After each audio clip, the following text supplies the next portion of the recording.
പിശാചിന്റെ അടിമത്തത്തിൽ നിന്ന്, പാപത്തിൽ നിന്ന്, എന്നേക്കും നശിച്ചു പോകേണ്ടതായ അവസ്ഥയിൽ നിന്ന്, ന്യായം വിധിച്ചതായ അവസ്ഥയിൽ നിന്ന് കർത്താവ് നമ്മളെ ആ ന്യായവിധിയിൽ നിന്ന് ഇരുൾ അടഞ്ഞ വഴികളിൽ തിരുനാളമാകുവാൻ ഇന്നത്തെ ചിന്ത.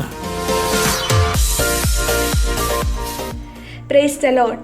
ദൈവത്തിന്റെ അതിപരിശുദ്ധ നാമം വാഴ്ത്തപ്പെടുമാറാകട്ടെ. ഈ മാധ്യമത്തിലൂടെ എന്നെ ശ്രദ്ധിക്കുന്ന എല്ലാ മാന്യശ്രോതാക്കൾക്കും വേഗം വരുന്ന ക്രിസ്തേശുവിന്റെ നാമത്തിൽ എൻ്റെ സ്നേഹവന്ദനം.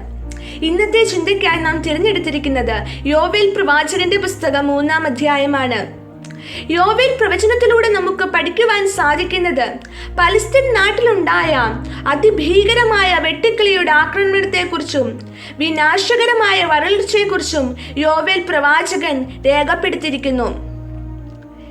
ദൈവത്തിന്റെ നീതിയായ ഹിതത്തെ നിഷേധിച്ചുകൊണ്ട് പിശാചിന്റെ അടിമത്തത്തിൽ വീണ്ടും ജീവിക്കുന്നവർക്ക് ദൈവികമായ ശിക്ഷാവിധിയും ഉണ്ടാകുമെന്നും കർത്താവിന്റെ ദിവസം അതിവേഗം കടന്നു വരുമെന്നും ഈ പ്രവചനത്തിലൂടെ പ്രവാചകൻ ഈ കാലഘട്ടത്തിലും മുന്നറിയിപ്പ് നൽകുന്നു.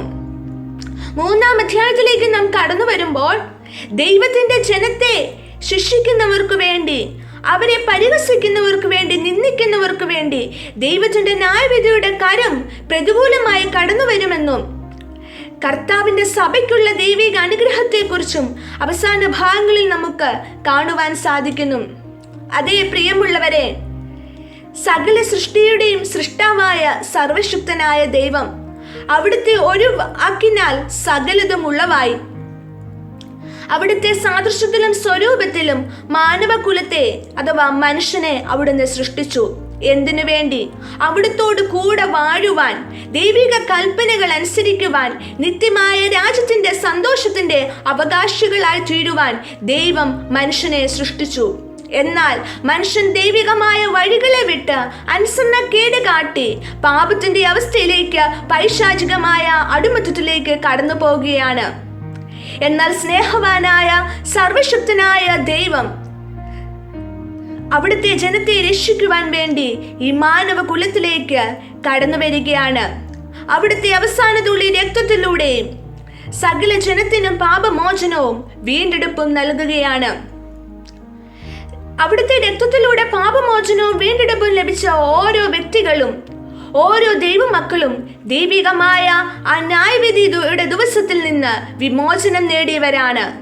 എന്നാൽ ദൈവിക സത്യം അറിഞ്ഞിട്ടും, ദൈവിക വഴികൾ ഇന്നതെന്ന് അറിഞ്ഞിട്ടും, ദൈവത്തിന്റെ ദിവസം കടന്നു വരുമെന്നും അറിഞ്ഞിട്ടും, ദൈവിക കൽപ്പനകൾ വിട്ട്, ദൈവിക സത്യത്തെ വിട്ട് പിന്മാറിപ്പോകുന്നവർക്ക് അവിടുന്ന് ഒരുക്കി വെച്ചിരിക്കുന്നതായ ന്യായവിധിയെ കുറിച്ച് ഈ അധ്യായത്തിലൂടെ നമുക്ക് മനസ്സിലാക്കുവാൻ സാധിക്കുന്നു. അതേ പ്രിയമുള്ളവരെ, പിശാചിന്റെ തന്ത്രങ്ങളെ നാം അറിയുന്നവരായിരിക്കണം. ഈ കാലഘട്ടത്തിൽ, ഈ തലമുറയിൽ പിശാച് ഏതു വിധേനയും ദൈവത്തിന്റെ സ്വന്തം മക്കളെ അവിടെ നിന്ന് വേർപിരിക്കുവാൻ വേണ്ടി, നശിപ്പിക്കുവാൻ വേണ്ടി ചിന്തകളിലൂടെ, പ്രവർത്തികളിലൂടെ, സകലത്തിലൂടെയും പിശാച് ദൃഷ്ടി വെച്ചിരിക്കുമ്പോൾ നാം ആ ന്യായവിധി ദിവസത്തിൽ നിന്ന് നാം വിടുതൽ പ്രാപിക്കണമെങ്കിൽ നാം വളരെ ശ്രദ്ധയോടും ഭയത്തോടും നമ്മുടെ പ്രവാസ ജീവിതം നാം ഓരോ ദിവസവും മുന്നോട്ട് കഴിക്കേണ്ടതാകുന്നു. കർത്താവിന്റെ ന്യായവിധി ദിവസം യാതൊരു മാനുഷികമായ ബുദ്ധികൾക്കോ ചിന്തകൾക്കോ ആൾക്കുവാൻ കഴിയാത്തതായിരിക്കും. ഭൂമി അവൻ നേരോടെ ന്യായം വിധിക്കുന്നവനായ കർത്താവാണ്. അതെ, ന്യായമായ വിധി നൽകുന്നവനായ കർത്താവാണ്.